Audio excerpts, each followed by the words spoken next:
Eh bien, bonsoir à tous pour cette deuxième soirée de cette cinquième édition du Forum Veritas.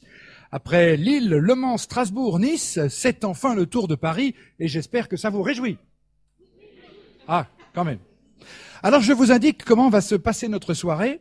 Dans un instant, je vais vous présenter nos deux intervenants. Dans un premier temps, ils vont avoir 20 minutes chacun pour vous exploser leur point de vue sur le thème de ce soir. Et vous allez être explosé par leur exposé, il n'y a pas de problème. La science rend-elle la religion impossible? Dans un deuxième temps, ils vont disposer de 20 minutes pour se poser des questions mutuelles et entrer en dialogue tous les deux. Et on veillera pendant ces 20 minutes à respecter grosso modo le temps de parole, même si nous ne sommes pas concernés par les directives du CSA concernant la campagne électorale.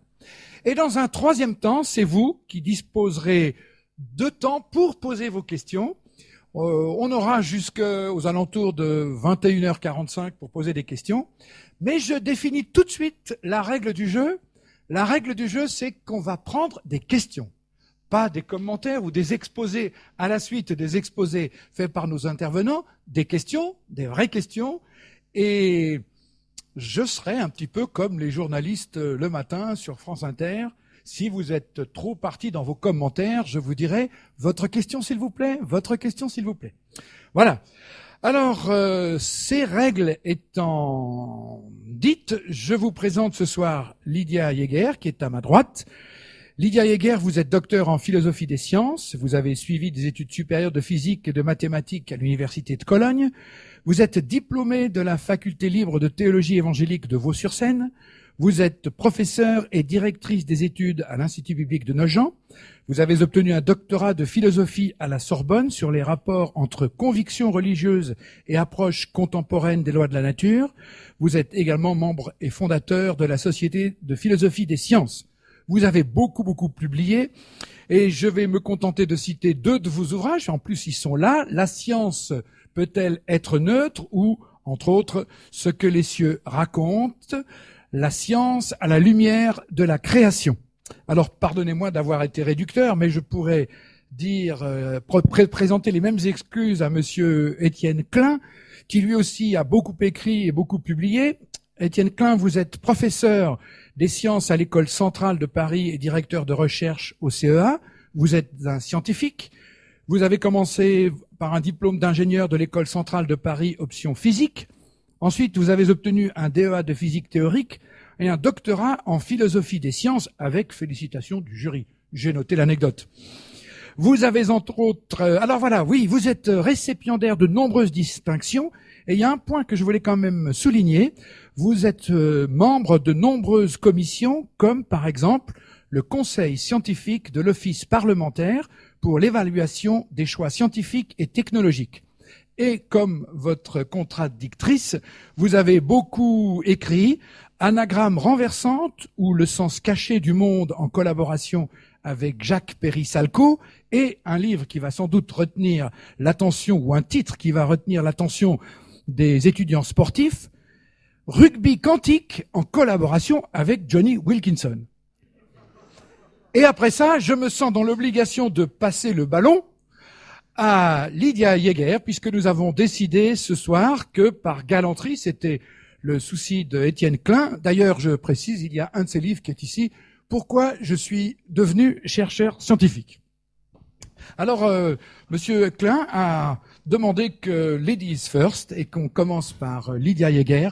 Vous avez donc 20 minutes pour nous expliquer votre point de vue. La science rend-elle la religion impossible?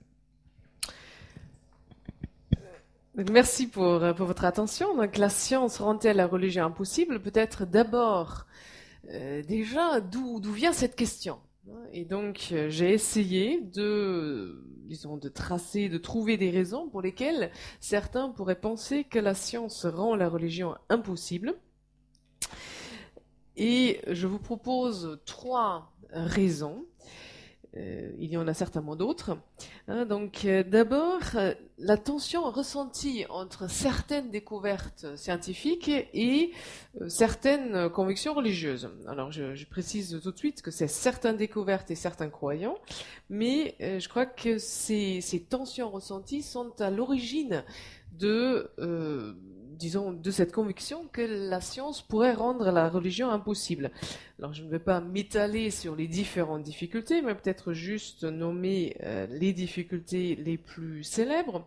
Bon, la plus ancienne et la plus célèbre peut-être, c'est l'affaire Galilée, donc en astronomie. En géologie, l'âge de la Terre, quand au début du 19e siècle, on a commencé à se rendre compte que la Terre était bien plus âgée qu'on avait imaginé jusque-là sur la base de textes bibliques. Donc plusieurs en ont conclu qu'il y a effectivement, une difficulté d'acceptation des textes bibliques et qu'il fallait donc remettre en cause leur autorité. Alors bien sûr, la théorie de l'évolution darwinienne, en cosmologie de la théorie du Big Bang, on pourrait prolonger la liste. Je devrais tout de suite dire aussi, parce que je ne vais pas rentrer dans le débat sur ces différents points, que les données historiques sont bien plus complexes que la représentation populaire qu'on s'en fait. Peut-être juste un exemple.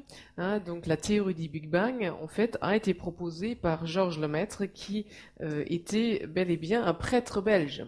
Donc cette image du conflit entre données scientifiques et convictions religieuses est certainement une image simplificatrice, mais à l'arrière-plan, je pense pour beaucoup, de la tension ressentie.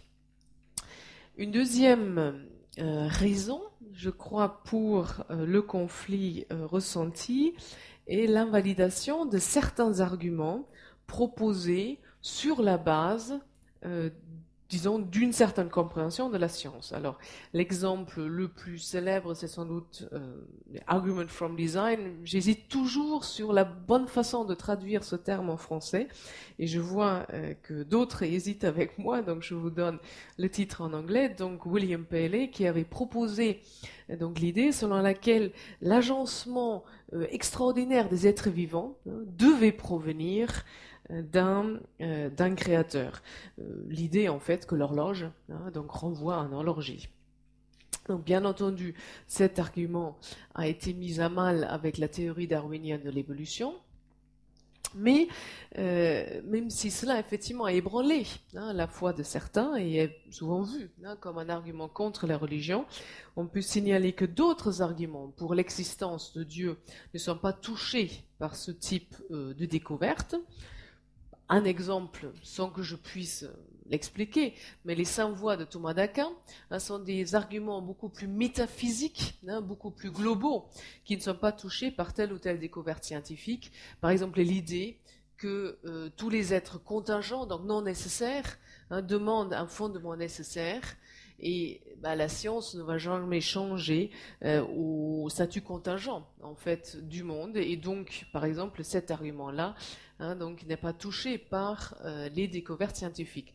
Et ce qui est frappant, et ça c'est une évolution peut-être des dernières 3-4 décennies, c'est qu'il y a même des arguments, de nouveaux arguments en fait, qui sont proposés sur la base de certaines données scientifiques, comme le principe anthropique. Donc ce fait remarquable que notre univers en fait est adapté à recevoir la vie, que les constantes en fait fondamentales doivent avoir certaines valeurs très précises pour que la vie soit possible, et donc certains considèrent que c'est un argument en faveur d'un créateur, donc de quelqu'un qui aurait choisi ces constantes. Là aussi, grand débat, on va peut-être revenir à ces arguments. Bien sûr, ce sont des arguments, des contre-arguments qui sont développés, mais juste pour dire que si certains considèrent qu'effectivement la science a rendu impossible des arguments religieux en faveur de l'existence de Dieu, il y en a d'autres qui sont proposés justement sur la base de cette même science. Troisième raison, c'est la rivalité entre différentes dénominations religieuses. Donc au moment où la science moderne, en tout cas, prend naissance, disons 16e, 17e siècle, il y a déjà différentes dénominations religieuses en Europe, et donc des chercheurs de différentes convictions religieuses doivent et veulent collaborer. Et bien sûr, pour cela, il faut mettre entre parenthèses leurs convictions. Et cela explique, en partie bien sûr, ce n'est pas une raison unique, explique la séparation entre religion et science.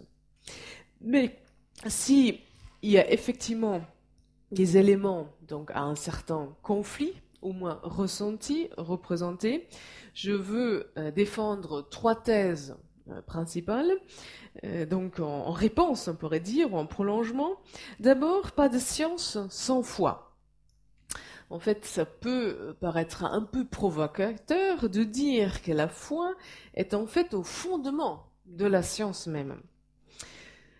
Je m'inscris là dans une ligne donc tout à fait vénérable. Alors je me réfère à Saint Augustin et une citation en fait que Saint Augustin fait de la Vulgate, donc de la traduction latine de la Bible, d'un texte d'Ésaïe qui donc dans la traduction de la Vulgate donc donne nisi crederitis non intelligetis. Si vous ne croyez pas d'abord, vous ne pourrez pas comprendre. Et donc Saint Augustin prend ce texte et on fait un principe épistémologique pour dire en fait toute connaissance repose sur une foi.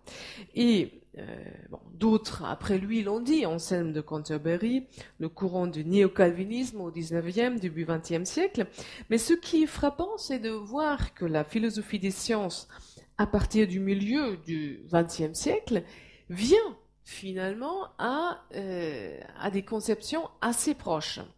Donc il y a, suite au positivisme logique, donc il y a un retour, on pourrait dire, du sujet connaissant, où on se rend compte que toute connaissance est portée par quelqu'un. Donc il n'y a pas de connaissance abstraite qui flotterait dans l'air, mais il y a, disons, une connaissance est toujours possédée par un sujet. Et donc repose nécessairement sur certains présupposés, sur certaines convictions, et qui ne sont pas toutes scientifiques, qui sont d'ordre historique, culturel et religieuse. Je vous cite 3 auteurs, donc Michael Polanyi, qui l'a dit un peu plus tôt que d'autres avec son ouvrage de Personal Knowledge, Thomas Kuhn et Thomas Nagel, donc avec un titre de son ouvrage que je trouve très parlant, où il dit « Il n'y a pas de point de vue de nulle part ». Donc notre connaissance est toujours une connaissance située, est sans racine dans un contexte historique, culturel, économique et même, et là je prolonge en fait ce que dit Thomas Nagel, même donc un contexte religieux. Donc il n'y a pas de science en fait sans foi. Il y a aussi pas de science sans foi, parce que historiquement, la science moderne s'est construite à partir d'une conception chrétienne du monde. Alors bien entendu, je ne dis pas le christianisme a donné naissance à la science, donc ça serait une explication monocausale qui là serait simplement fausse sur le plan historique, mais il me semble indéniable que la foi chrétienne et en particulier la foi au Créateur a joué un rôle important dans la naissance de la science moderne.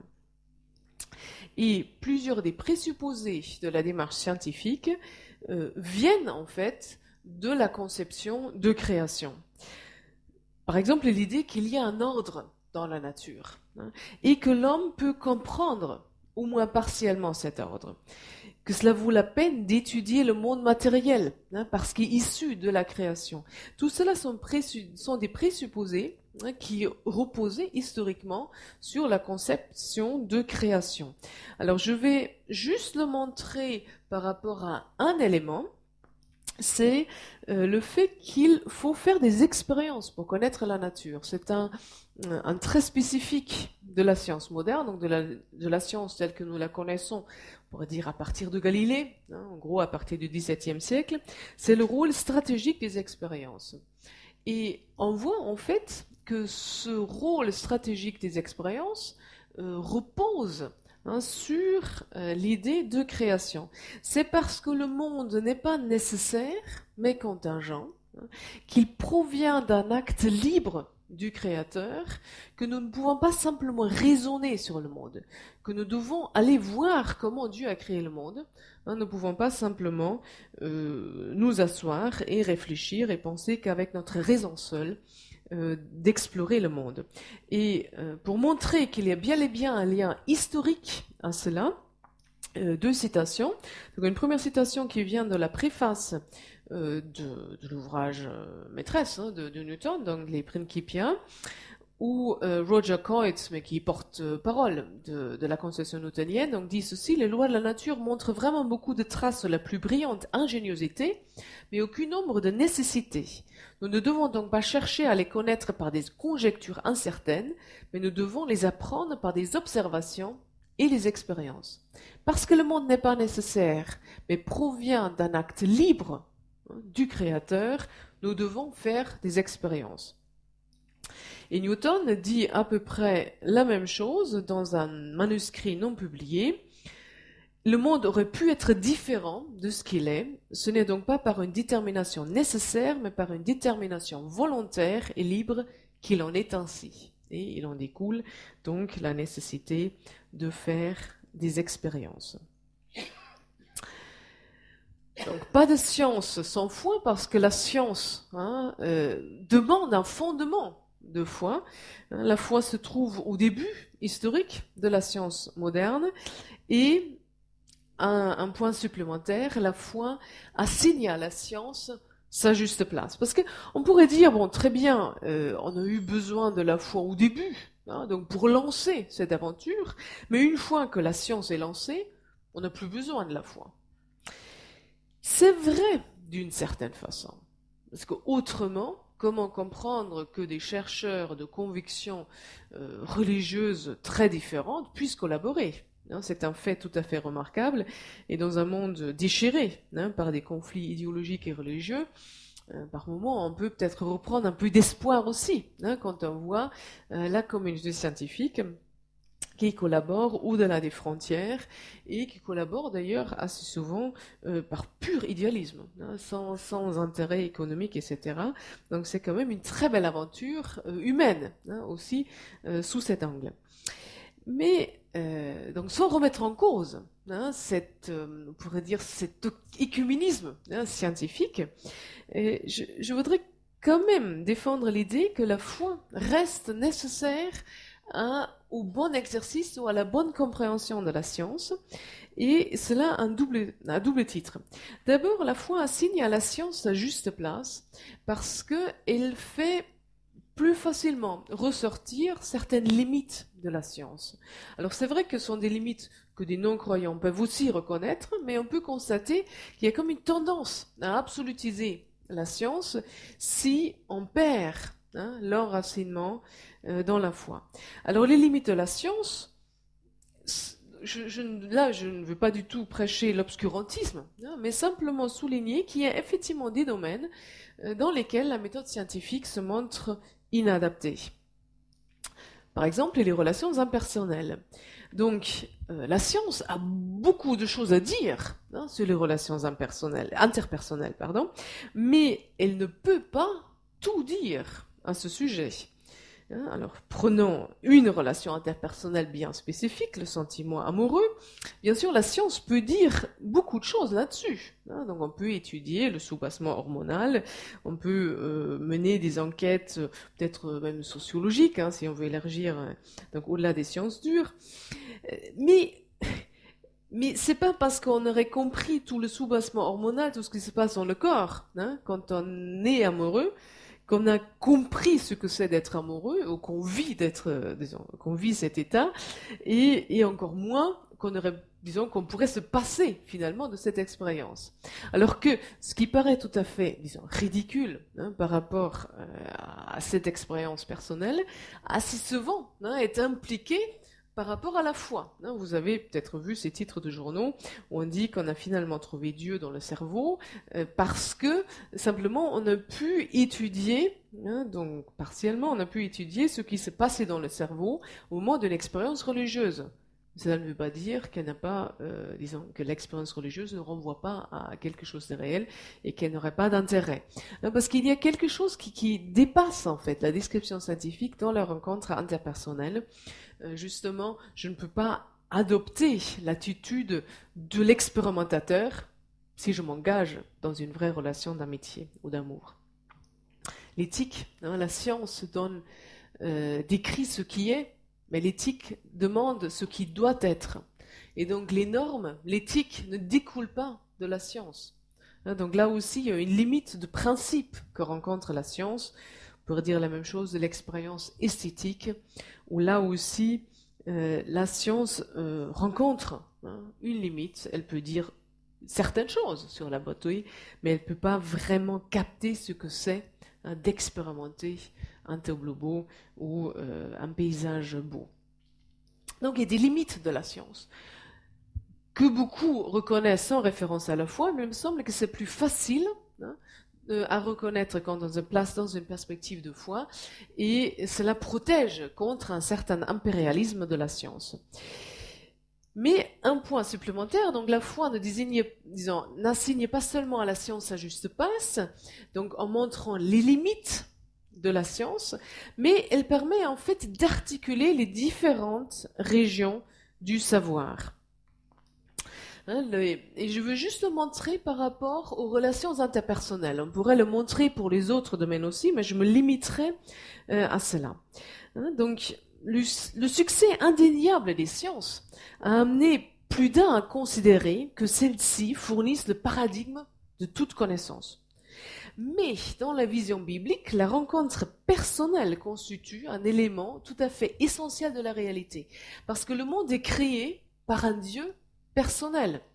Et donc toute réalité, même la réalité physique, provient d'un acte personnel, donc porte la marque, je dirais, de son origine personnelle. Et ce n'est pas pour rien que le Nouveau Testament rattache la création au logos, la parole, qui n'est rien d'autre, qui n'est personne d'autre que la deuxième personne de la Trinité, le Fils de Dieu. Et de cette façon, en fait, nous sommes amenés toujours à avoir une dimension personnelle à la connaissance.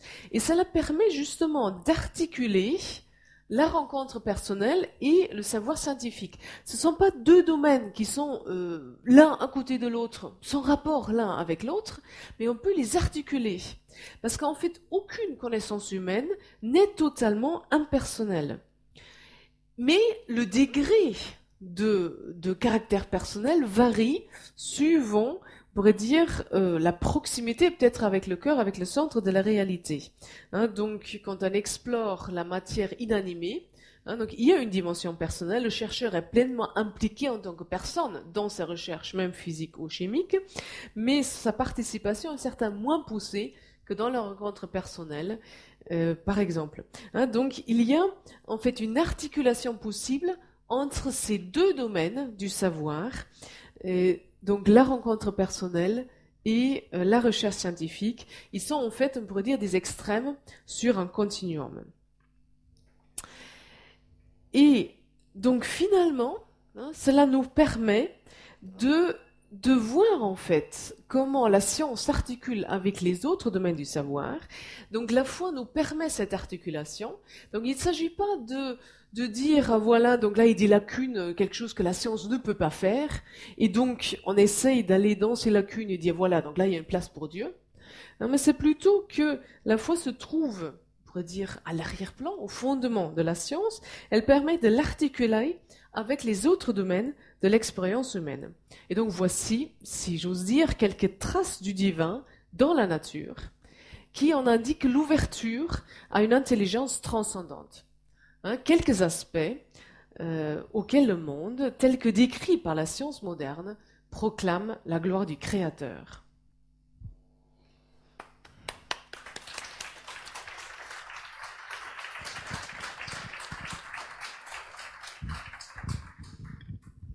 Merci beaucoup Lydia Jaeger pour votre exposé. Et maintenant, nous allons donner la parole à Monsieur Étienne Klein qui dispose lui aussi à son tour de 20 minutes. Bonsoir à tous. J'ai une voix faible à cause de la coqueluche, mais j'espère que vous m'entendez quand même. Je voulais vous remercier pour cette invitation à m'exprimer sur un sujet dont j'ai peu l'habitude de parler. Le sujet tel qu'il est posé en forme de question peut amener à une réponse très simple. Est-ce que la science rend la religion impossible? La réponse est non, puisque la science existe, la religion existe, donc la science ne rend pas la religion impossible. Et le débat pourrait s'arrêter là. Simplement, il il faut faire preuve d'un peu plus de subtilité et constater que, par exemple, aujourd'hui, il y a une sorte de séparation des rôles apparente. Par exemple, moi je suis physicien, donc je sais qu'il y a des physiciens, je sais qu'il y a des catholiques, ou des protestants, ou des juifs. Je sais aussi qu'il y a des physiciens catholiques, mais je sais, pour finir, qu'il n'y a pas de physique catholique. Ce qui ne veut pas dire que ça a toujours été le cas.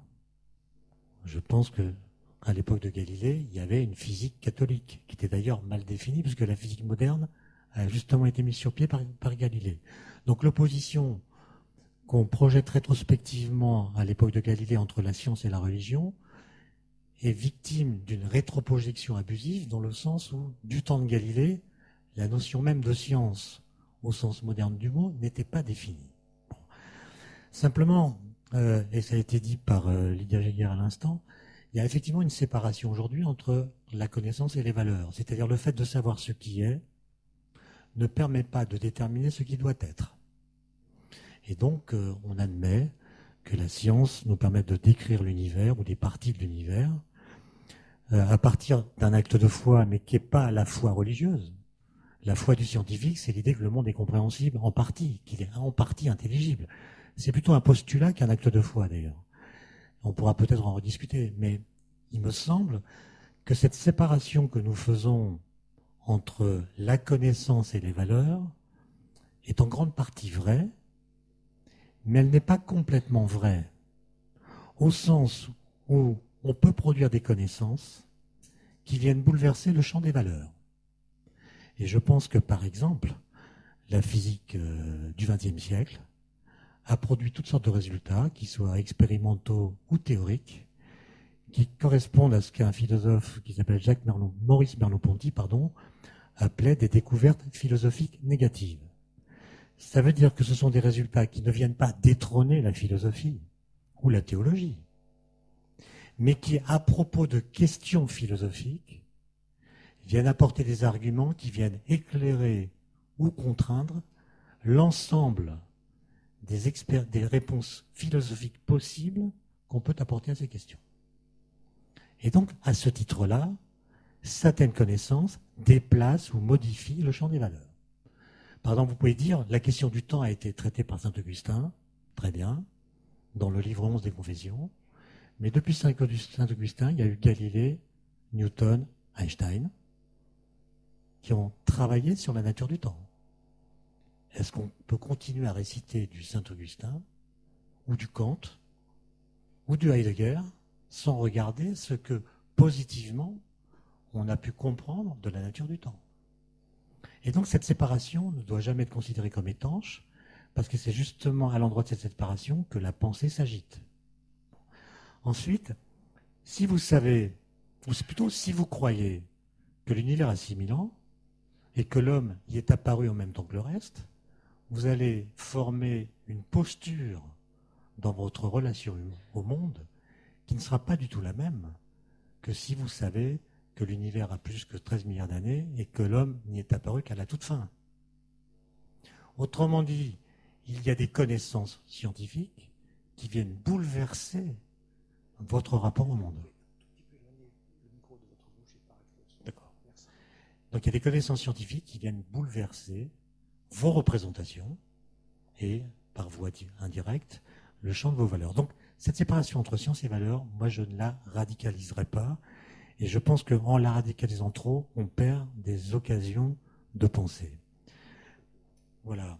Ensuite, il y a une troisième question, avant que je vienne à parler du Big Bang qui a été déjà abordé tout à l'heure. Je pense que nous sommes tous d'accord que la science, je parle surtout des sciences dures, qui sont les plus spectaculaires, est une démarche de connaissance qui produit des résultats qu'aucune autre démarche de connaissance ne peut produire. Il n'y a aucun doute là-dessus. Sans la physique ou l'astrophysique, on ne saurait pas que l'univers a plusieurs milliards d'années. Personne ne l'avait dit avant la physique. Et donc ces connaissances-là sont obtenues grâce à un mode de connaissance très particulier. Et ça veut dire quoi? Ça veut dire que les sciences sont capables d'exhiber de l'universel. Autrement dit, si vous vous posez des questions sur l'antimatière, c'est à un physicien que vous allez les poser. Si vous posez des questions sur l'origine de la masse, d'où vient que les particules élémentaires ont acquis une masse, c'est à un physicien des particules que vous allez poser la question. C'est pas à votre boucher ou à quelqu'un d'autre. Autrement dit, nous avons tous collectivement compris que la science est la seule démarche de connaissance qui soit capable de répondre à des questions scientifiques. Simplement, il y a eu une époque où on a pensé que la science, compte tenu de son efficacité croissante, pouvait répondre à toutes les questions que nous nous posons. C'est-à-dire, on a pensé, notamment à la fin du XIXe siècle, que la science pouvait répondre aux questions relatives aux valeurs, que la science allait pouvoir nous aider à fonder l'idée de justice, l'idée d'amour, etc. Et on a dû faire le deuil de cela et comprendre qu'effectivement, la science ne répond qu'aux questions scientifiques et pas aux autres. Et pour les autres, il faudra trouver d'autres sources de réponses possibles. Et je fais une petite parenthèse pour vous signaler que ce constat est terrible parce que la vérité, c'est que les questions scientifiques ne nous intéressent pas. Les questions scientifiques ne nous intéressent pas. Et c'est bien pour cela que nous n'avons plus d'étudiants en sciences. Où est passée l'antimatière qui était présente dans l'univers primordial et qui n'existe plus aujourd'hui? Question qui passionne les scientifiques. Mais tout le monde s'en fout. D'où vient que les particules ont acquis une masse? Nous, on pense depuis 40 ans, c'est grâce à un champ quantique qui est quantifié par des bosons qu'on appelle des bosons de Higgs. Ça fait 40 ans qu'on cherche, on vient de construire une machine à Genève qui a coûté 3 milliards d'euros pour détecter cette particule qu'on est d'ailleurs en train de voir, je vous l'annonce. Mais ça intéresse qui? Personne. Autrement dit, nous sommes en train de jeter le bébé avec l'eau du bain, c'est-à-dire au motif que la science ne répond qu'aux questions scientifiques, nous allons oublier ces messages, y compris lorsqu'elle est la seule à pouvoir répondre aux questions que nous nous posons. Sous prétexte qu'elle ne nous éclaire pas sur nos valeurs, nous allons mépriser les messages qu'elle nous envoie sur les faits ou sur la réalité de l'univers. Et ça m'amène à revenir sur cette question du Big Bang qui m'énerve passablement. Pourquoi elle m'énerve? C'est parce que notre façon de parler du Big Bang aujourd'hui, en 2012, est directement dépendante de la façon dont nous avons posé cette question en 1950. C'est-à-dire que le questionnement autour de l'origine s'est fossilisé à partir d'un état de la cosmologie scientifique qui n'est plus du tout l'état qu'elle a aujourd'hui.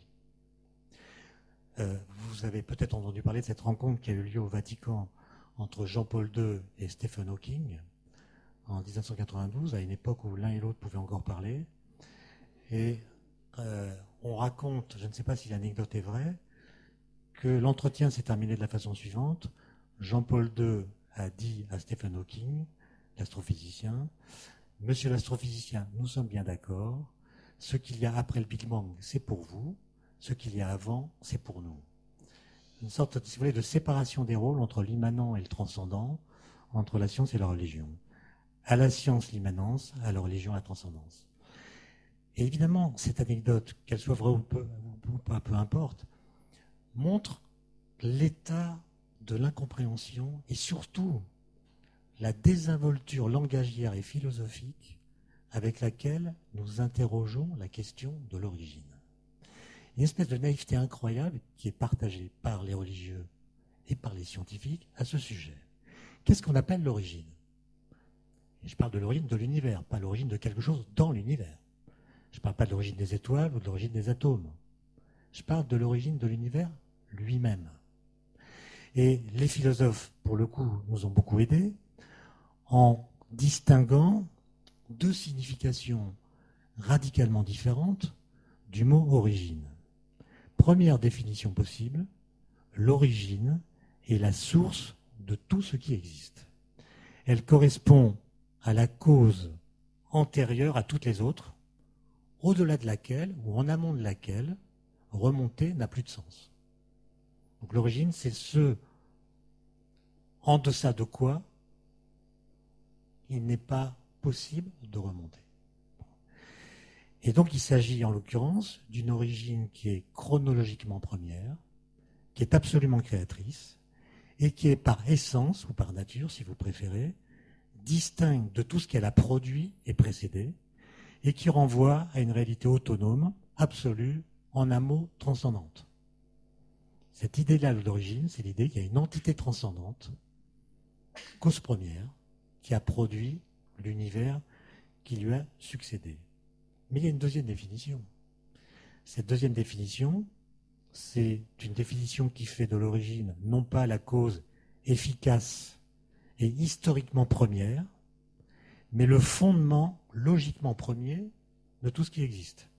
Et ce fondement logiquement premier, c'est toujours un être particulier, dans les cosmogonies par exemple, qui est toujours immanent, c'est-à-dire il fait partie de l'univers, et qui a simplement la potentialité de se projeter hors de soi pour s'incarner, de s'excéder pour devenir quelque chose d'autre que lui-même.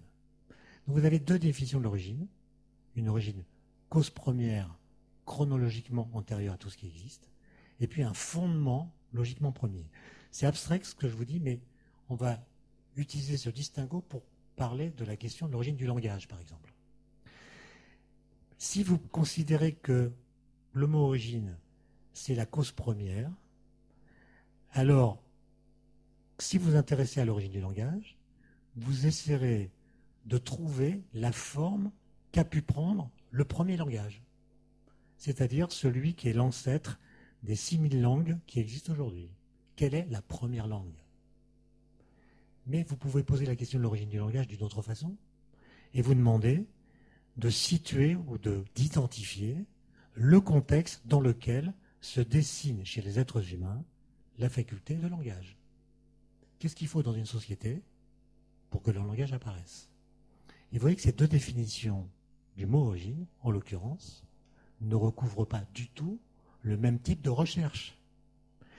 Eh bien, si maintenant vous vous intéressez à l'univers, vous voyez bien que c'est très pertinent de faire la distinction, puisque cette distinction vous aidera à interroger la relation qu'il y a entre l'origine de l'univers et l'univers. S'il s'agit d'une cause première, une cause qui n'a pas à être elle-même fondée, et en général on choisit Dieu comme cause première, à condition de s'interdire de poser la question de l'origine de Dieu. Sinon on part pour un tour. D'accord ? Et donc, à ce moment-là, vous devez penser l'origine de l'univers comme une transcendance effectivement distincte de l'univers lui-même. En d'autres termes, dans ce cas, l'origine de l'univers a besoin d'autre chose que ce qui se trouve dans l'univers pour pouvoir être dite. Et du coup, l'univers devient contingent. Si le créateur avait décidé de ne pas faire l'univers, il n'y aurait pas d'univers. Puisque l'origine de l'univers n'est pas dans l'univers. Au contraire, si vous pensez l'origine comme un fondement logiquement premier, une sorte de fondement ontologique, elle renvoie alors à une entité immanente et non pas transcendante, c'est-à-dire une sorte de cuisse de Jupiter. Une cuisse de Jupiter qui aurait la particularité de rendre compte des autres existences empiriques, dont il faudrait ensuite expliquer de quelle autre cuisse de Jupiter elle provient elle-même, et ainsi de suite. Donc vous devez chercher la cuisse de la cuisse de la cuisse de la cuisse, ce qui est un programme en quelque sorte strauss-kahnien. Bon. Donc si vous voulez, il y a deux points de vue. Il y a deux points de vue qui impliquent deux façons différentes de comprendre la notion d'origine. Le premier est un point de vue chronologique et transcendant. C'est le point de vue des trois monothéismes qui pensent la création en termes absolus, invoquant une origine qui est radicalement différente de ce qu'elle engendre. Et le second point de vue, logique et immanent, c'était le point de vue des Grecs. Et c'est le point de vue de toutes les cosmogonies, qui ont pensé la création comme l'imposition d'une forme à une matière préexistante, qui était immanente. D'accord ? Et donc vous voyez que la grande question, c'est de savoir si l'univers a en lui-même son propre fondement. Et c'est là qu'on vient à la physique. Parce que les physiciens prétendent que bientôt ils comprendront l'origine de l'univers. À partir d'une théorie du tout, comme on l'appelle, c'est-à-dire une théorie qui unifierait les quatre interactions fondamentales. Et ils pensent que s'ils avaient cette théorie, ils pourraient décrire l'origine de l'univers. Mais ça pose la question du lien entre les lois physiques et l'univers. Si l'univers a été créé, est-ce qu'il a été créé dans un arsenal législatif qui était déjà fixé? À ce moment-là, pourquoi ne pas dire que les lois physiques sont le berceau de l'univers? Et si vous définissez Dieu comme étant le créateur de l'univers, pourquoi ne pas dire que la loi de la gravitation, c'est Dieu? Et à ce moment-là, quand vous tombez dans les escaliers, vous faites une action de grâce. Mais le point où je vais en venir, et j'espère qu'en 4 minutes, je vais pouvoir vous l'expliquer parce que c'est subtil. J'ai parlé des années 50. Pourquoi? Parce que dans les années 50, les physiciens comprennent, à partir de toutes sortes d'arguments que je n'ai pas le temps de développer, que l'univers est en expansion et que dans le passé, on peut remonter à ce qu'il était par une extrapolation des équations d'Einstein, qui décrivent la gravitation. Einstein décrit la gravitation. Et quand vous faites cette extrapolation vers le passé, vous vous rendez compte que plus vous remontez loin dans le passé, et plus l'univers observable est chaud, dense et petit. Et quand vous extrapolez vraiment très loin, vous vous rendez compte que la taille de l'univers observable devient nulle. C'est ce qu'on appelle une singularité. On appelle une singularité initiale à laquelle on a associé un instant zéro. Et du coup, on s'est dit, tiens, c'est le Big Bang. Le Big Bang, c'est-à-dire l'explosion originelle censée avoir créé tout ce qui existe. L'espace, le temps, la matière, etc. Et comme nous sommes dans une culture qui promeut l'idée que l'univers a été créé, on nous raconte ça depuis toujours, qu'il y a donc un créateur, il y a eu une espèce de collusion immédiate entre un résultat scientifique, celui que je viens de dire, et un fait de culture ou de civilisation qui est que l'univers a été créé. Et on a dit, le Big Bang, c'est le commencement de l'univers. C'est greffé sur cet amalgame toute une série de questions du type qu'est-ce qui a fait office d'allumette cosmique? Est-ce que c'est Dieu? Qu'est-ce qui se passait avant le Big Bang, etc. Questionnement absolument passionnant, qu'il ne s'agit pas de refouler ou de limiter, mais qui est complètement prématuré et qui n'est nullement imposé par la cosmologie contemporaine. Pourquoi? Parce que les équations d'Einstein qui ont fondé ce modèle de Big Bang ne décrivent que la gravitation. Or, vous savez que dans l'univers, il y a 3 autres forces. La force électromagnétique et les forces nucléaires. Ce qui fait que quand vous faites ces extrapolations vers le passé, à partir des équations d'Einstein, vous pouvez faire des calculs mathématiques. Ils seront justes, mais ils seront physiquement non pertinents. Puisqu'à partir d'un certain moment qu'on appelle le mur de Planck, ils ne décrivent plus les conditions physiques dans lesquelles sont les particules. Songez qu'au moment du mur de Planck, l'énergie moyenne d'une particule comme un électron, par exemple, c'était l'énergie d'un TGV en circulation. Nous, avec nos collisionneurs de particules, comme à Genève, on donne aux protons l'énergie d'un moustique en vol. Donc on est très loin de pouvoir réaliser en laboratoire les conditions physiques qui étaient celles de l'univers au moment du passage du mur de Planck. Et donc l'honnêteté intellectuelle, c'est de dire, nous savons raconter l'histoire de l'univers depuis le mur de Planck jusqu'à aujourd'hui. Avant, on ne sait pas, parce que nos équations sont incomplètes. Simplement, et c'est le message que je veux vous donner, depuis 40 ans, les gens cherchent des théories physiques permettant de décrire en même temps les 4 forces fondamentales, pour pouvoir escalader le mur de Planck et nous dire comment était l'univers primordial avant le mur de Planck. Vous avez peut-être entendu parler de la théorie des supercordes, ou d'autres théories de ce type-là, la théorie de la gravité quantique à boucle et d'autres. Je ne vais pas vous faire un cours de physique en 1 minute 30. Mais le point important, c'est que quelle que soit la piste théorique que vous utilisez pour tenter d'unifier la relativité générale d'Einstein qui décrit la gravitation et la théorie quantique des champs qui décrit les 3 autres forces, l'instant zéro auquel on associait le Big Bang passe un très sale quart d'heure. C'est-à-dire que, prenons l'exemple de la théorie des cordes, elle prédit qu'il y a une température maximale dans l'univers. L'univers ne peut, en aucun de ses points de son espace, et à aucun instant de son histoire, la température de l'univers ne peut excéder une valeur très grande mais finie, pas infinie. Or, la singularité initiale des premiers modèles de Big Bang, c'était une taille nulle, température infinie, densité infinie. Donc vous voyez que cette singularité dans la théorie des cordes ne peut plus exister. Par quoi est-elle remplacée?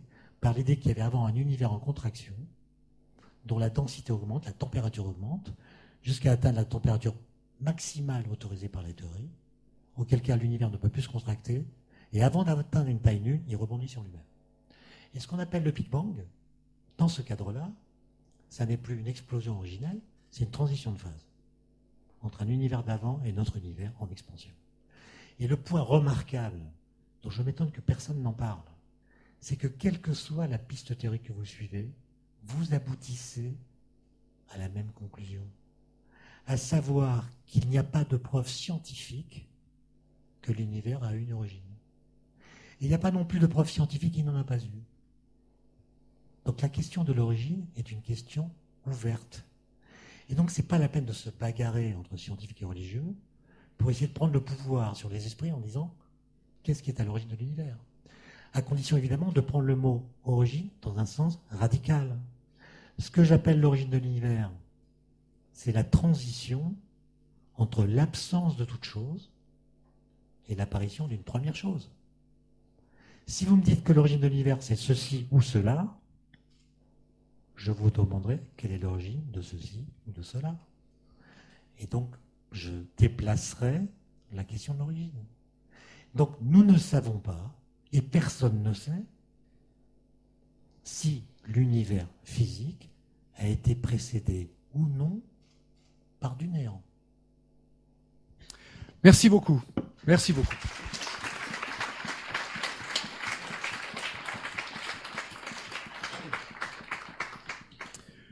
J'imagine aussi qu'il y a de la frustration de votre côté, mais aussi de la frustration du côté de nos intervenants pour devoir se cantonner au format imposé. En tout cas, félicitations à tous les deux. Vous étiez à peu près dans les temps.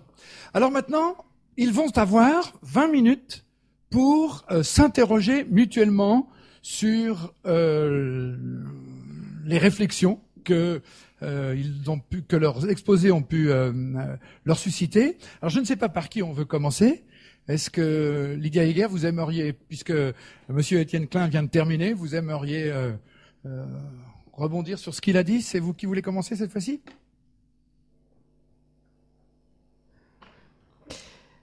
Alors je vais commencer par la fin, donc qui est la question de l'origine.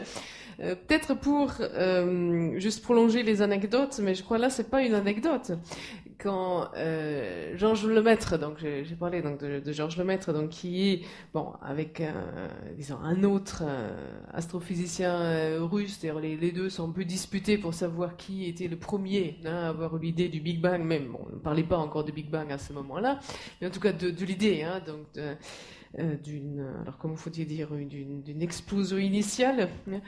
Et donc, bien sûr, effectivement, je veux dire, quand on entend la théorie du Big Bang, disons, en tant que croyant, en tant que chrétien, je veux dire, c'est tout à fait naturel de glisser et de dire, ben voilà, la création. Donc, la physique décrit maintenant la création, et donc le pape, semble-t-il, donc, je ne sais plus de lequel, est-ce que c'était pas Pie VI, à l'époque, donc, qui a donc repris cela, et donc, voilà, il a vu une preuve de la création, et semble-t-il que Georges Lemaître est arrivé en cours de science et était énervé contre cette récupération de sa théorie, donc lui-même prêtre catholique, parce qu'il tenait à, disons, non pas la séparation, mais la distinction entre le plan scientifique et le plan religieux. Maintenant, sur la distinction que vous faites entre les deux termes, disons, d'origine, elle est tout à fait intéressante. J'avais en tête une autre distinction, et alors ce sera à vérifier parce qu'il me semble que la distinction que j'avais en tête correspondait plutôt à une distinction à l'intérieur de la première définition de l'origine que vous avez donnée.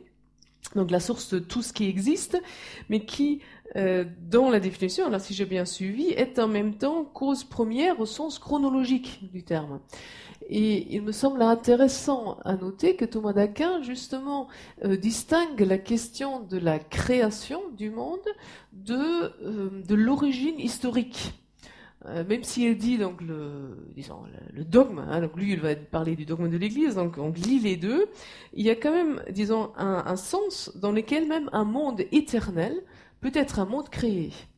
hein, et donc la question de la création donc peut être effectivement y compris très souvent dans le sens de l'origine chronologique, mais qu'il y a, on pourrait dire, un deuxième sens possible qui est le fondement logique du monde et donc le fondement nécessaire au monde qui est contingent.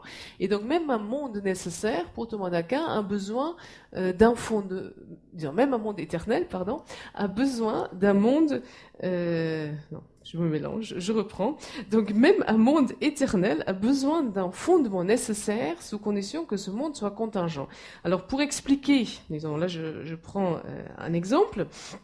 Donc, imaginez donc une série de livres. Hein, donc, vous avez donc une série de livres et chaque livre est la copie d'un livre antérieur. Et donc vous posez donc la question de la cause du livre, donc du livre N. Donc, c'est le livre N-1. Et donc, vous remontez toujours plus, mais c'est une série en fait éternelle. Donc, plus vous remontez dans le temps, plus il y a de livres qui servent toujours d'origine à la copie. Mais il est toujours pertinent de poser la question du fondement de cette série de livres, même s'il est éternel. Parce qu'aucun livre de cette série pourrait expliquer l'ensemble de la série. Et il est toujours pertinent de poser la question, par exemple, l'origine des lois. Qu'est-ce qui fait, justement, qu'on sait recopier le premier livre dans un deuxième, dans un troisième, dans un quatrième. Donc la question du fondement ne disparaît pas. Et en particulier dans la question de l'origine des lois. Et donc, si la théorie, si la gravitation serait éventuellement à l'origine de l'univers, bien sûr se poserait la question ce qui est à l'origine de cette gravitation. Donc la question de l'origine au sens fondement radical ne disparaît pas, même pour un monde éternel. Alors je vois, Monsieur Klein, que vous avez pris des notes, donc vous allez avoir aussi des réactions et des questions à poser à Lydia Yeager. Oui, mais enfin, vous êtes d'accord que le temps est trop court pour des sujets comme ça. Alors soit on restreint le sujet, soit on se donne du temps, mais il y a une forme de barbarie philosophique là.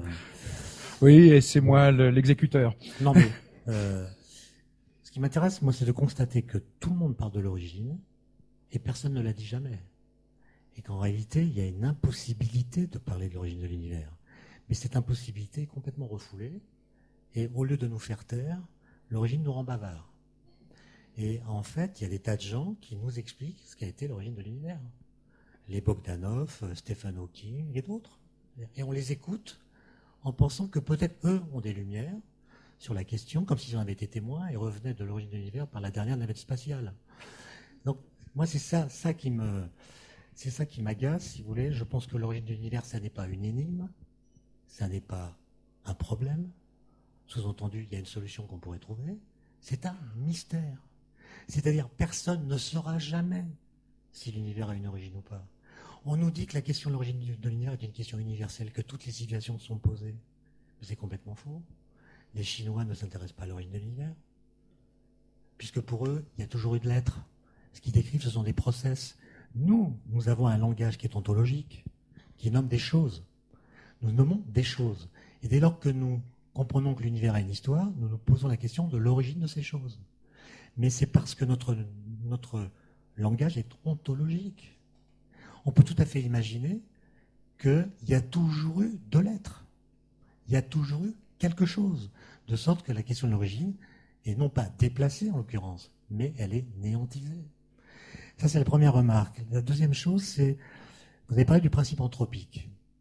Alors effectivement, dans notre univers, on peut faire de la simulation, et si vous changez par exemple les constantes physiques fondamentales, comme la vitesse de la lumière, ou bien la constante de la gravitation, ou bien la constante de Planck, ou bien la constante de Boltzmann, même quand vous les changez d'un petit pourcentage, par exemple, si vous changez la constante de la gravitation d'1%, eh bien les étoiles qui sont comprimées par la gravitation vont s'échauffer plus rapidement, vont brûler plus rapidement leur hydrogène, et n'auront pas le temps de fabriquer du carbone. Le carbone, c'est l'atome de la vie, donc pas de vie. Okay, si vous faites la même chose avec la constante de Planck ou la vitesse de lumière, c'est pareil. D'où l'idée que les constantes ont des valeurs très précises pour permettre l'apparition de la complexité et donc de la vie. D'où l'idée du principe anthropique selon laquelle il y aurait un Dieu qui aurait choisi ces paramètres et leur aurait donné la bonne valeur. Un Dieu ajusteur, si vous voulez. enfin un super ingénieur, qui n'a rien à voir avec le Dieu des religions révélées. D'accord? Et vous imaginez ce Dieu-là, c'est un demi-dieu en fait, c'est le type, il a un tournevis pour régler la valeur des constantes, il appelle son assistant Dédé, il dit Dédé, regarde, j'ai pris une vitesse de lumière trop élevée, les étoiles crament leur hydrogène trop rapidement, il faudrait baisser ça. Voilà le Dieu dont on nous parle. Quelle relation entre ce Dieu ajusteur de constantes et un Dieu transcendant? D'accord? Donc, il faut vraiment faire attention.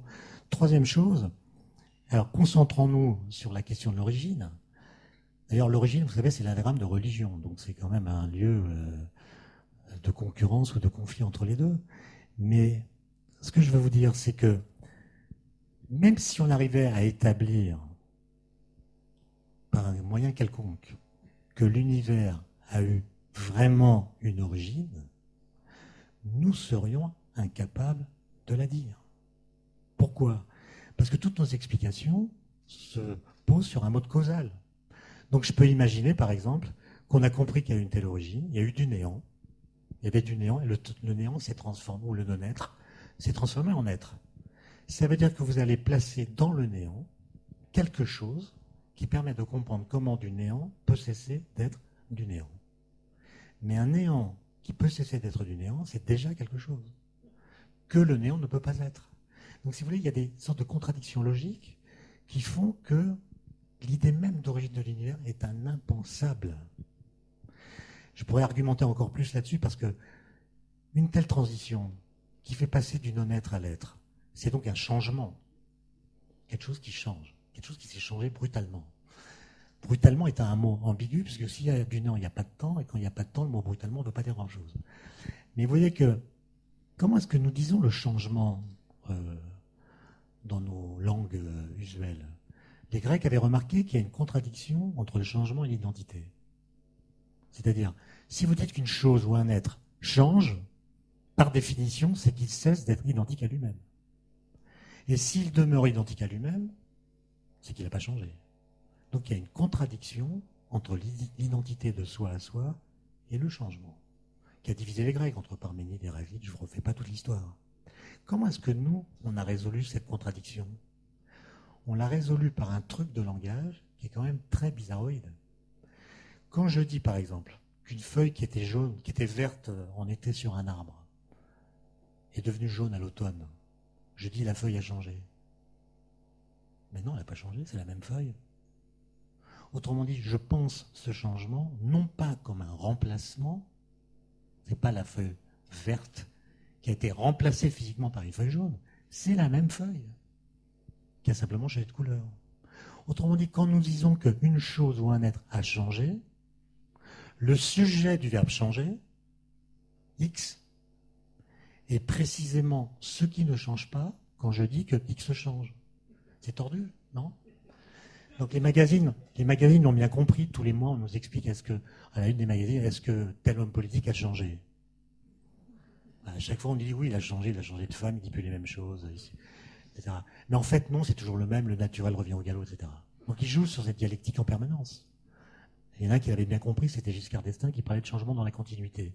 Autrement dit, le sujet du verbe changer est précisément ce qui ne change pas dans le changement qui l'affecte.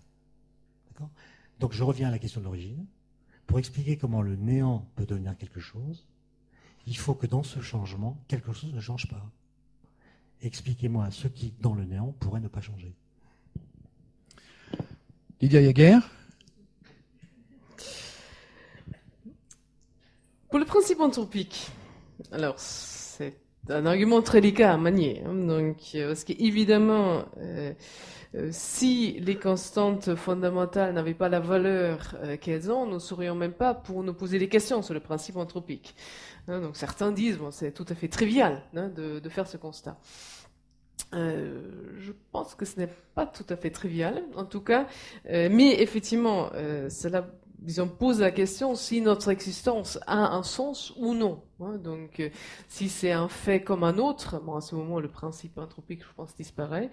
ou si le fait qu'il y a des êtres qui s'interrogent sur l'origine de l'univers a une signification quelconque.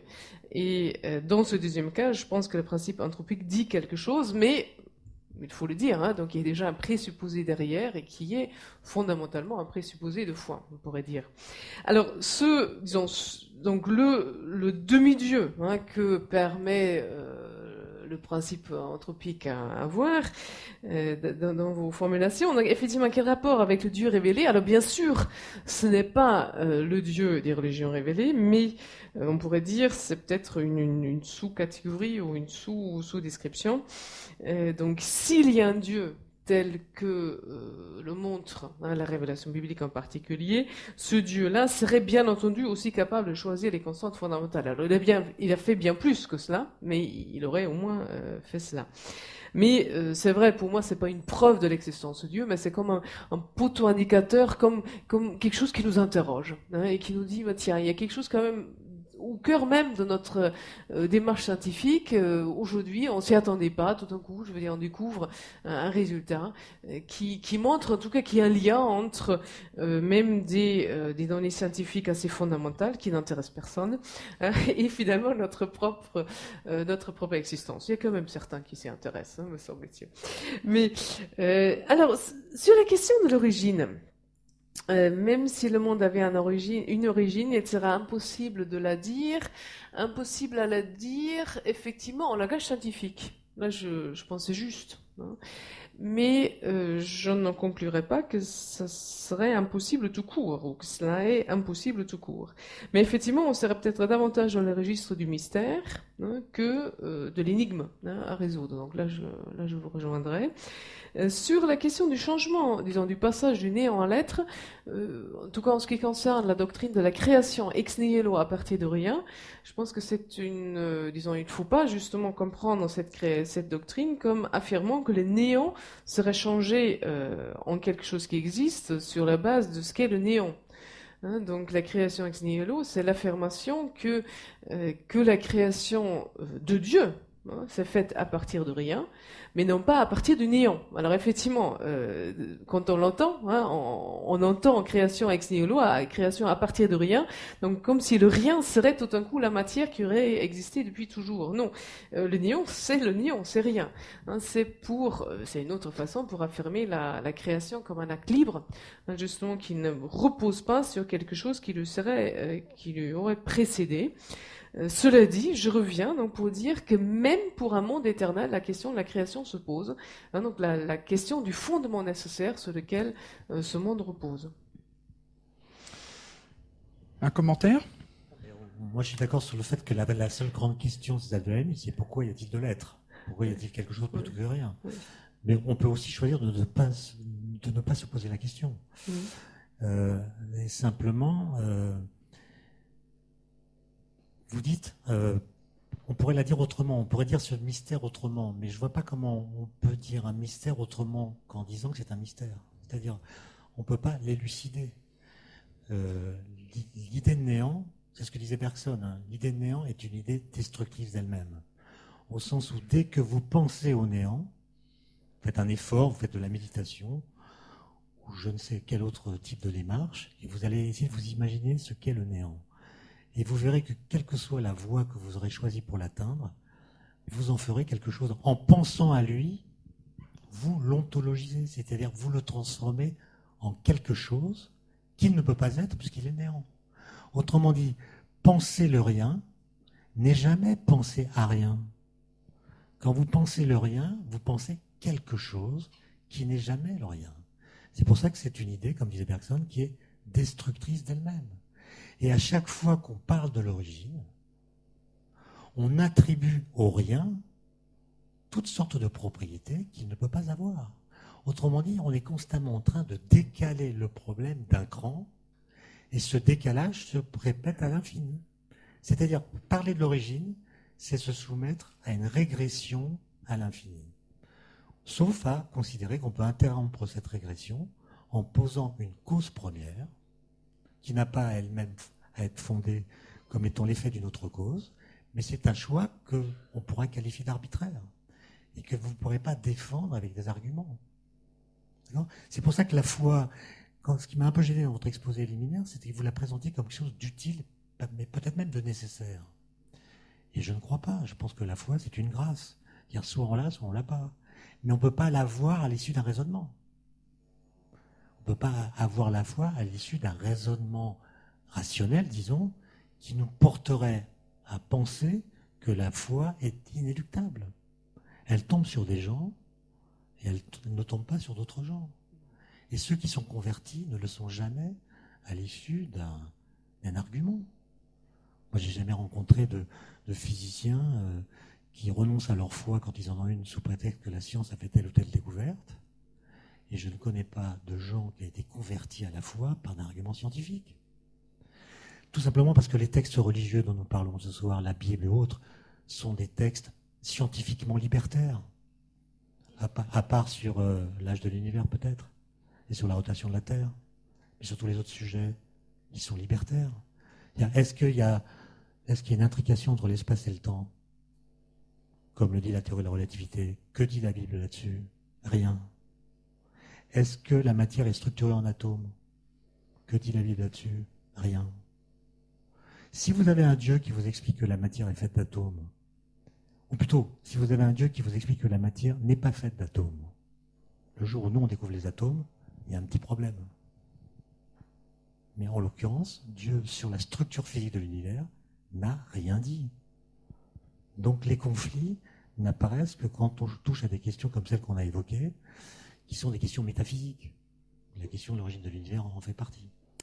Alors on va donner 2 minutes à Lydia Jaeger pour conclure cet espace que nous avions, et vous serez à peu près en égalité de temps de parole.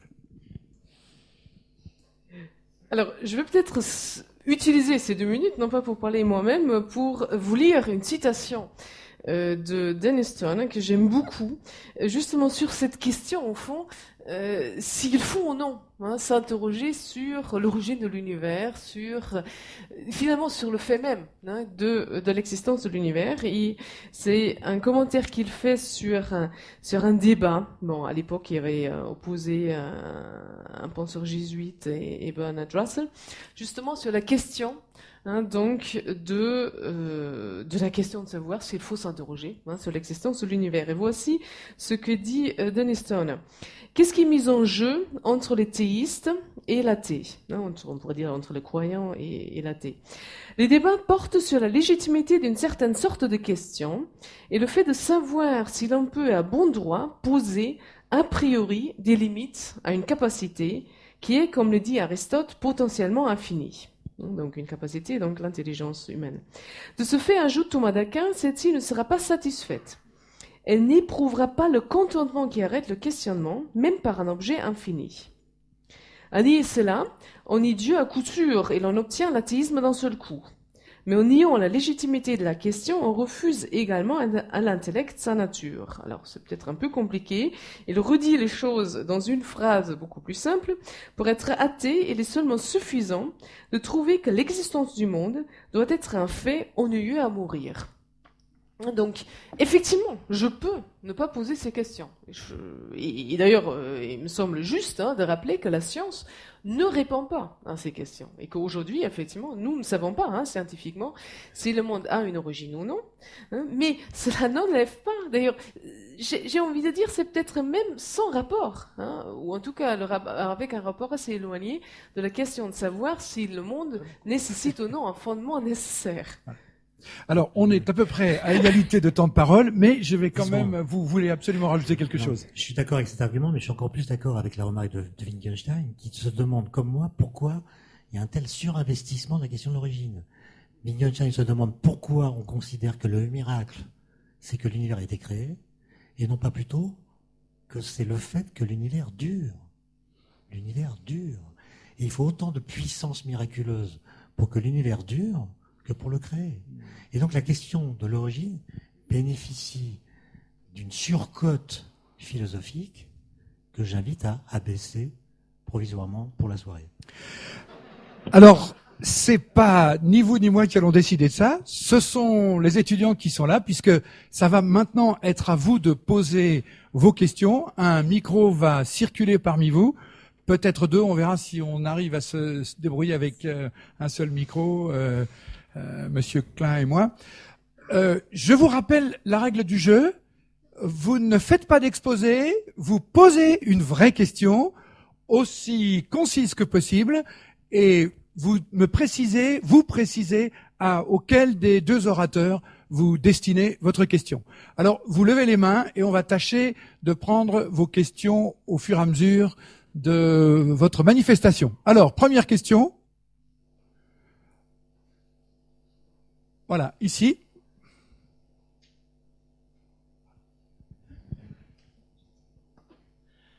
Bonjour. Peut-être pour une première question, le plus simple, c'est de rebondir sur la perche que vous nous avez tendue, Monsieur Klein. Vous avez suggéré tout à l'heure que le postulat en science était à opposer à l'acte de foi en ce qui concerne le côté plutôt religieux. Est-ce que ma question, c'est plutôt, est-ce que dans la démarche scientifique, lorsqu'on émet des postulats et qu'on en tire des conclusions, des résultats, pour considérer que ces résultats sont en quelque sorte vrais, est-ce qu'il ne faut pas tout de même avoir foi dans ces postulats-là? Et est-ce que ça ne relie pas ces deux démarches? Bon, c'est évidemment une bonne question, mais les postulats ne sont pas des postulats qui flottent en l'air. Ce sont des postulats qu'on éprouve et dont on tire des conséquences qui sont, dans le meilleur des cas, testables. Et je pense que, en fait, il faut être physicien pour comprendre ça, malheureusement. C'est un argument un peu d'autorité que je vous livre là. Mais si vous connaissez pas la physique, vous pouvez pas vraiment comprendre ce qu'on vous dit là. Comparez l'état des savoirs en physique, tels qu'ils étaient au début du XXe siècle, à ce qu'ils sont aujourd'hui. Il y a un siècle, les gens doutaient encore de l'existence de l'atome. Aujourd'hui, non seulement on l'a découvert, mais on sait de quoi il est fait. On sait quelles sont les forces qui agissent en son sein. Grâce à un mélange de théorisation qui est rendu possible par l'usage des mathématiques en physique et aussi à de l'instrumentation ou de l'expérimentation qui permet de tester les implications des idées.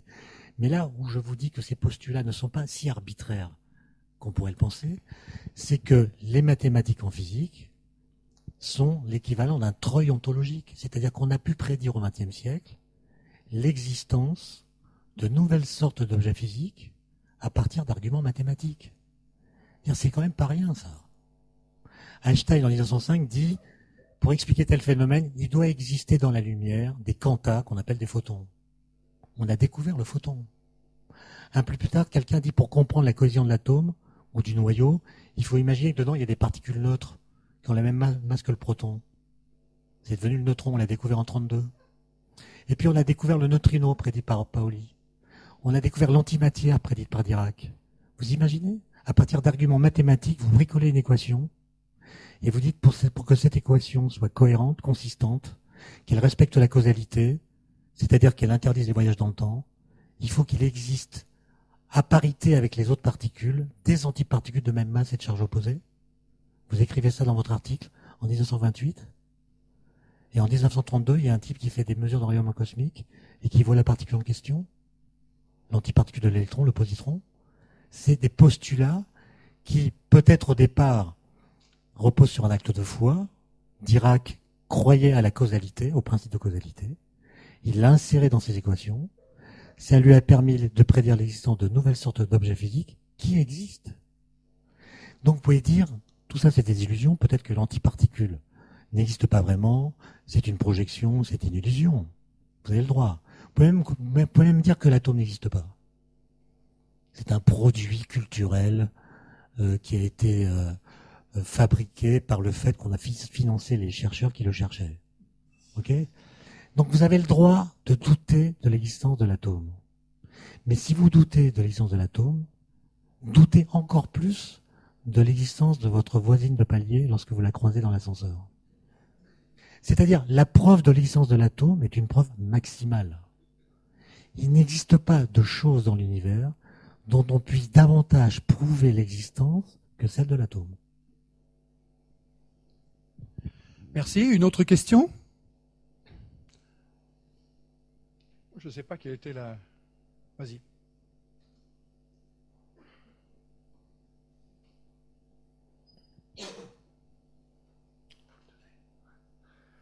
Donc le thème, c'est la science rend-elle la religion impossible? Et c'est une question plutôt pour Lydia Jaeger, quoique les deux pourraient en parler. Mais est-ce que, selon vous, les conflits qui sont générés entre religion et science ne sont pas dus à une relative fermeture d'esprit, des a priori ou une certaine ignorance?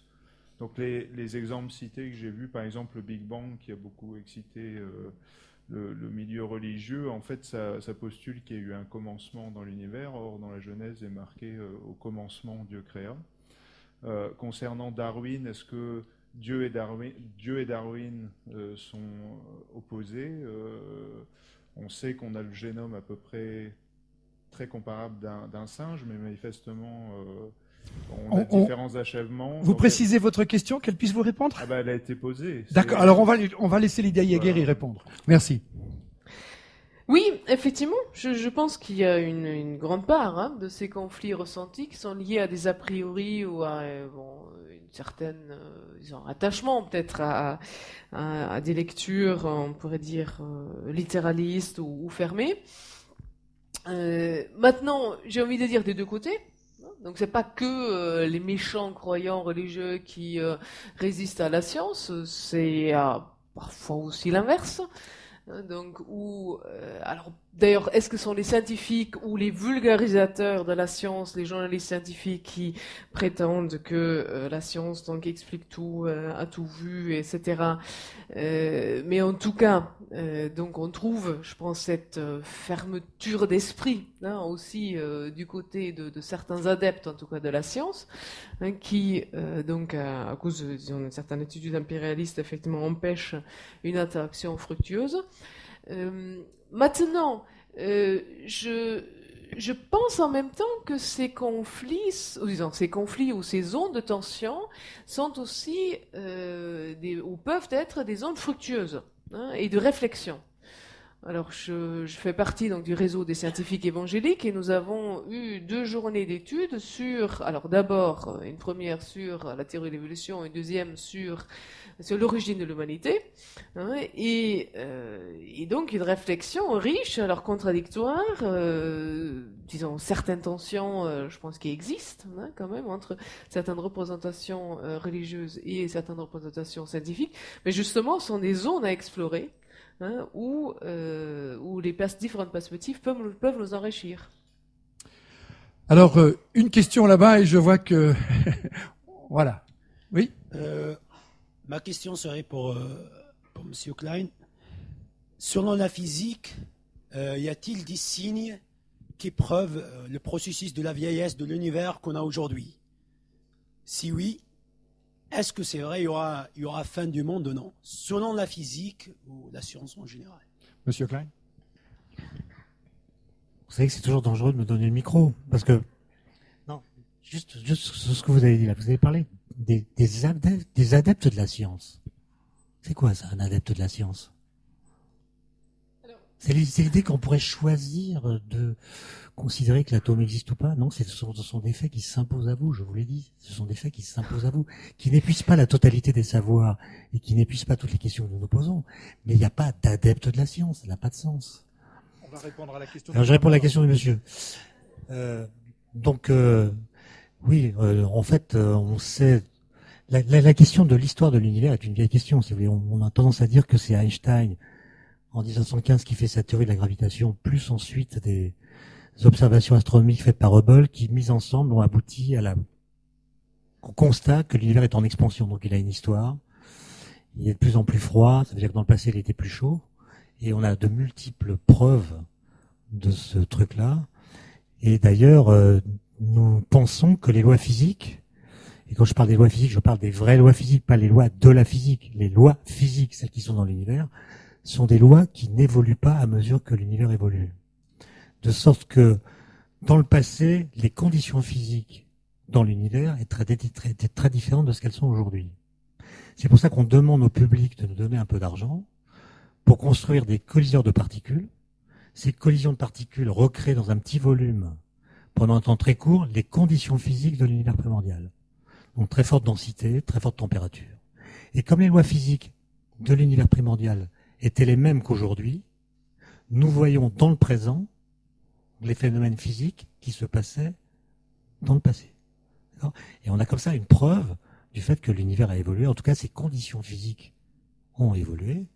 Et je pense que, qu'on soit adepte ou non de la science, on doit prendre acte du fait que l'homme est apparu dans l'univers, à l'issue d'un processus historique beaucoup plus long que sa propre présence.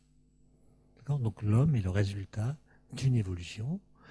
Et il me semble que si on conteste ce fait, c'est à ceux qui le contestent d'en apporter la preuve, et pas aux scientifiques qui, en la matière, ont terminé leur travail. Il nous reste 5 minutes, donc je sais que vous allez être frustrés parce que le temps qu'on prenne des questions... Alors, on va avoir une question là et une question là-bas, et après je serai obligé de rendre l'antenne. Alors la question ici. Oui, c'est encore une question pour Monsieur Klein. Alors, si l'origine de l'univers est un mystère, comme vous l'avez dit, est-ce que c'est un aveu des limites ou du cadrage un peu du champ de la science? Et si c'est le cas, pourquoi alors tant de scientifiques sont contre la religion? Allez-y, Monsieur Klein. Moi, je n'ai pas fait d'enquête, je ne sais pas si les scientifiques sont contre la religion. Je pense que, si vous voulez, dans mon discours, vous avez senti que je n'incrimine ni particulièrement les scientifiques, ni les religieux. Je pense que dans les deux cas, on assiste à des abus de langage. C'est-à-dire que ces questions, celles que nous avons discutées ce soir, sont traitées avec une désinvolture que je juge coupable parce qu'elle est source de malentendus et provoque l'apparition de zones de concurrence ou de conflits qui sont parfaitement illégitimes. C'est-à-dire, je pense, pour le dire franchement, que l'humanité aujourd'hui a pas mal de problèmes, qu'on devrait s'y intéresser et ne pas y ajouter ce que Wittgenstein, toujours le même, appelait des faux problèmes. D'accord ? Et la question de l'origine, c'est un faux problème. D'accord ? C'est-à-dire, les gens en parlent, tout le monde en parle, religieux ou scientifique, comme si c'était un problème. Et il y a des dérives dans tous les sens, des religieux qui imposent une façon de raconter l'histoire, et aussi des scientifiques qui laissent croire que bientôt, la question de l'origine de l'univers sera rentrée dans l'escarcelle de la science. Et vous savez que Hawking écrit des livres, enfin c'est pas lui qui les écrit, c'est des journalistes, qui font des sondages d'opinion avant d'écrire pour savoir ce qu'il faut écrire dans un livre sur l'origine de l'univers pour qu'il soit vendu à 500 000 exemplaires. Et le dernier, qui s'appelle Le Grand Dessin, 180 pages sur la théorie des supercordes, pas un mot sur Dieu. Et puis dernière page, finalement, il n'y a pas eu besoin de Dieu pour créer l'univers, les lois de gravitation ont suffi. Et donc il dit que les lois de gravitation s'appliquant au vide quantique ont permis l'apparition de l'univers. Mais les lois de gravitation, elles viennent d'où? Et le vide quantique, il vient d'où? Autrement dit, cette désinvolture dont je parle permet à toutes sortes de gens de prendre un pouvoir sur les esprits en faisant croire qu'ils sont capables de dire l'origine de l'univers. C'est tout. La dernière question à monsieur là-bas, qui attend depuis un certain temps, je crois. Question d'un physicien. Pourquoi ne dit-on pas plus souvent, y compris chez les professionnels, et j'en étais un, je suis à la retraite, que le principe anthropique que Brandon Carter a émis n'est pas un principe suffisant, mais uniquement un principe nécessaire. Même si Brandon Carter a écrit et dit qu'on a beaucoup transformé et modifié son principe. À qui adressez-vous votre question, s'il vous plaît? Au physicien, Monsieur Klein, mais... je dis Klein parce que je suis alsacien. D'accord, merci beaucoup. Mais pas forcément lui. Merci. Non mais vous savez, il y a deux versions du principe anthropique, et la faible, qui est une tautologie, c'est-à-dire si nos modèles physiques décrivaient un univers dans lequel la vie n'est pas possible, ces modèles seraient réfutés par le fait que la vie est présente dans l'univers. Donc ce principe anthropique faible est une tautologie. Il n'apprend rien, en fait, il ne fait que dire des choses qui relèvent de l'évidence.